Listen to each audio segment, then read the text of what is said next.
Oi, pessoal, bom dia, boa tarde, boa noite, né? É, Nós vamos começar mais uma videoaula. Hoje a gente vai continuar o assunto da semana passada, né? Terminar o acidente clássico, só faltam 2 páginas, então essa videoaula vai ser bem rápida. E espero que vocês estejam bem, né?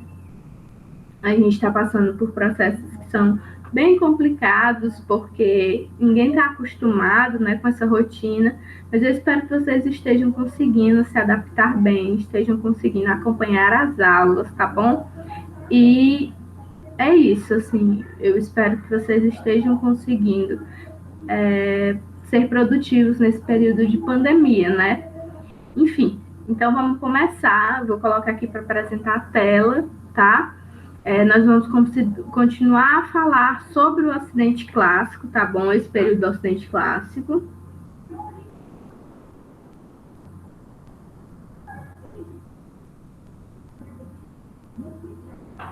Eu vou apresentar a tela agora e a gente vai falar um pouquinho sobre esse período tão importante, né? Que a gente vai continuar. Hoje a gente vai ver um pouquinho sobre Roma, tá bom? O acidente clássico não envolve somente a Grécia, né? Vai envolver Roma também, tá bom? Vamos lá. Olha só, a gente viu semana passada, vou mostrar aqui até para vocês, para a gente só dar uma relembradazinha rápida. A gente viu sobre o Ocidente clássico, né? Então a gente viu um pouquinho da cultura clássica, que é essa cultura grega, que vai influenciar muito, inclusive, na nossa atualidade, né? Com o esporte, na política, né? A questão da mitologia também. A gente vai ter o alfabeto grego, que vai ser muito usado nas noções matemáticas, então o alfa, o beta, o ômega, o delta, tá? A gente vai ter a literatura grega também, que é super importante. Falei para vocês sobre a Ilíada e a Odisseia, que foram escritas pelo Homero, que é considerado o pai da história, tá bom? Além disso, a gente tem também a Teogonia, que vai falar sobre o começo do mundo, segundo o que os gregos acreditavam, né? Que vai falar da Gaia, enfim, do nascimento dos deuses. E essas literaturas, né? Esses livros, esses poemas, eles vão ser de extrema importância para se entender como é que se dá a constituição, né, dessas sociedades, né, como é que elas lidavam com os problemas, como elas representavam seus deuses, né.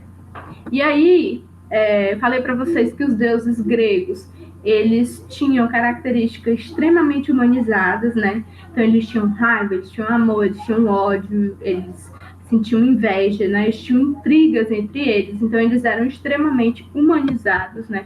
Tinham atitudes humanas. E a gente falou também sobre a filosofia grega, né? A importância da filosofia grega, do pensamento grego, e também discutimos os principais autores, né, filósofos gregos, tá? E aí hoje a gente vai continuar a falar sobre um pouquinho sobre Roma, né, e sobre as influências de Roma também nessa cultura clássica, tá? O latim vai surgir no século 8 a.C., na região de Lácio, na Península Itálica, e vai se tornar a língua oficial do Império Romano no século 2, tá bom?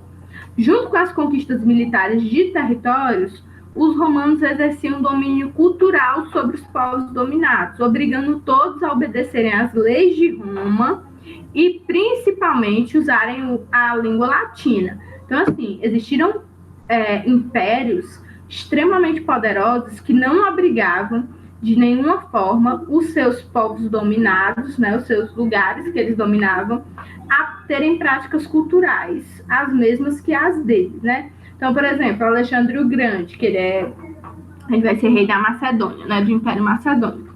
Ele vai dominar, por exemplo, o Egito, mas ele não obrigava os egípcios a praticarem as religiões dele, né, a terem a mesma cultura que ele, muito pelo contrário, ele respeitava a cultura egípcia, portanto que o Egito pagasse os impostos, ele não estava preocupado sobre a cultura deles, certo?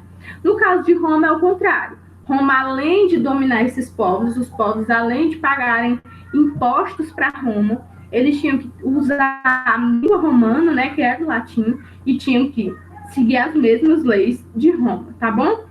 A língua latina é conhecida por ser concisa, isto é, muitas coisas de modo breve e claro. Isso pode ser visto em alguns ditados em latim.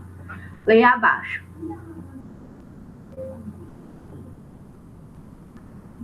Olha só. Ad Augusta per Angusta, é através das dificuldades que se chega às grandes realizações.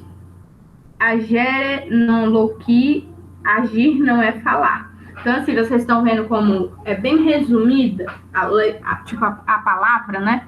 Vocês conseguem perceber como ela é bem resumida, apesar de a gente ter uma língua muito baseada também no latim. Vocês podem ver como o latim ele abrevia bem as palavras. Olha só, olha esse ditado. Ad Augusta per Angusta, né? Através das dificuldades que se chega às grandes realizações. Então, a palavra é super pequenininha, o significado é enorme. Ou agere non loqui, que é agir, não falar, tá? As línguas neolatinas, mesmo com o fim do Império Romano, o latim continua a ser uma língua mais falada por muitos povos. Dessa mistura de diferentes línguas de povos europeus com o latim, surgiram as chamadas línguas neolatinas. Entre elas, o nosso português, né, como vocês já sabem. O galego, o espanhol, o catalão, o italiano, o francês e o romeno. O latim é ainda falado atualmente, sendo o idioma oficial do Vaticano, país sede da Igreja Católica. Outro dado importante é que o alfabeto latino é o mais utilizado no mundo, tá? Ó, vocês conseguem identificar alguma dessas palavras aqui que estão em latim? Eu consigo identificar atletas, tá? Eu acho que províncias deve ser províncias ou província. Basilicã pode ser basílica, né? Essa palavra aqui. Que mais que vocês estão conseguindo? Capitólio, né? Capitolville, pode ser um Capitólio. Tem algumas referências à igreja, né? Porque a igreja ainda usa muito essas milienes, acho que não é militares. Enfim, a igreja ainda usa essa língua, ainda é uma língua falada, né? Ainda é a língua oficial do Vaticano, né? Que é onde é a sede da Igreja Católica, vamos dizer assim, o país sede da Igreja Católica. Mas o latim ele vai se tornar uma espécie de língua morta, né? E dele vão surgir línguas que é as que a gente fala até hoje, inclusive o próprio português, o espanhol, enfim. Vamos para cá. Direito romano. Uma das manifestações da presença cultural romana atualmente está nas leis que organizam nossa sociedade. Olha só. Isso acontece porque o direito foi uma das maiores criações da civilização romana. Vocês sabiam que quem criou o direito foi os romanos? As leis. Sabiam disso? Tudo começou em 450 a.C., quando os romanos estabeleceram seu primeiro código escrito. Olha só. Conhecido como Lei das 12 Tábuas. São leis tão importantes que continuaram vigorando com várias alterações por cerca de 1000 anos em todo o Império Romano. Foi o de ouro das leis, chamado Ulpiano, né? Desculpa. Quem resumiu os princípios do direito romano. Viver honestamente, vamos lá, até marcar aqui. Não lesar os outros e dar a cada um o que é seu. Mesmo em fim do Império Romano do Ocidente, no ano de 476, não foi capaz de extinguir a Lei das 12 Tábuas.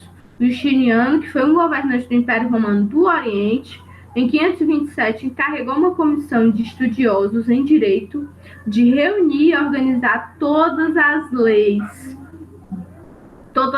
romanas em um código, o qual foi concluído em 3 anos, chamado Corpus Juris Civis, certo? Detalhe do mosaico aqui, esse mosaico, pessoal, 550 a.C., né? Que representa o Justiniano, certo? Foi esse que mandou construir o documento com essas leis, tá bom? Vamos lá. O que é esse Corpus Juris Civilis? Corpus Juris Civilis, que é a compilação do direito civil, vou até marcar aqui, serviu de base para a criação do sistema de leis de muitos países da atualidade, como Alemanha, Itália, França, Bélgica, Holanda, Espanha, Portugal, Brasil, Japão e etc. Tá? Essa obra jurídica é estudada atualmente na disciplina de Direito Romano em cursos de Direito no Brasil. Tá? Conheça abaixo alguns princípios do Corpus Juris Civilis que estão presentes nas nossas leis. Ninguém sofrerá, vou até circular, ninguém sofrerá penalidade pelo que pensa. Ninguém pode ser retirado à força de sua própria casa. O encargo da prova fica com aquele que afirme, não aquele que nega. No caso, vou explicar cada uma, tá? Ninguém sofrerá penalidade pelo que pensa. Que você tem o seu livre-arbítrio, né? A sua, vamos dizer assim, o jeito como você pensa. Você não vai ser punido por você ter uma opinião, né, discordante de outra pessoa pelo jeito que você pensa, tá bom? Você pode ser penalizado pelo jeito como você agir, mas não pelo jeito como você pensa, tá? A segunda aí, ninguém pode ser retirado à força da sua própria casa. No seu caso, você é o rei, né? Então, assim, você só pode ser retirado da sua casa com um mandado de prisão, tá bom? Pelo menos pelo que tá falando aí na lei, tá? Nesse Corpus Juris Civilis. E, por último, o encargo da prova fica com aquele que afirma, não com aquele que nega. Não com aquele que nega. Ou seja, quem tem que provar que você fez uma coisa errada é quem está lhe acusando. Não é você que tem que procurar provas de ser inocente. Quem está lhe acusando é que tem que procurar provas de que você é culpado. E aí, se ele achar essas provas, aí você vai tentar provar que é inocente. Mas o encargo de procurar provas pela sua culpa é de quem está lhe dizendo que você é culpado, que você fez isso, tá bom? E aí, pessoal, alguém de vocês tem vontade de fazer direito? Vocês sabiam que nos cursos de direito aqui no Brasil vocês vão estudar direito romano? Vocês sabiam dessa informação? É uma informação nova para vocês. Vocês vão estudar muita história também, viu? Ó, a página da atividade é essa daqui, a 328, tá bom? Vocês vão fazer só essa paginazinha bem rápido e na próxima aula a gente vai fazer a correção dela. Tá certo? É isso, pessoal. Eu espero que vocês se cuidem, tá bom? Tenham uma ótima semana e um ótimo fim de semana. Aproveitem bem o fim de semana, tá bom? Façam as atividades, tá? E fiquem bem. Beijo. Tchau, tchau.